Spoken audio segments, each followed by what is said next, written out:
পহেলগাঁওয়ের ঘটনার পর ভারতীয় সেনা যোগ্য জবাব দিয়েছে পাকিস্তান ও জঙ্গিদের। নিখুঁতভাবে চালানো হয়েছে অপারেশন সিঁদুর।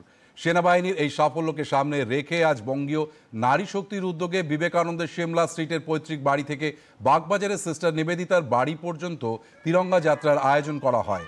এতে যোগ দেন বিজেপি নেত্রী অগ্নিমিত্রা পাল। কাশ্মীরে তৃণমূল কংগ্রেসের প্রতিনিধি দল পাঠানো প্রসঙ্গে মুখ্যমন্ত্রীর বিরুদ্ধে সমালোচনা করেন তিনি। আমার প্রশ্ন, মুর্শিদাবাদ মোথাবাড়িতে কি টিম গেছিল? আজকে কাশ্মীরে টিম যাচ্ছে কারণ সেখানে মুসলমানরা থাকে বলে, আর এখানে হিন্দুরা অত্যাচারিত বলে মুর্শিদাবাদে টিম পাঠানোর কথা মুখ্যমন্ত্রীর মনে হলো না। মোথাবাড়িতে টিম গেল না, মুখ্যমন্ত্রী গেলেন 1 মাস বাদে।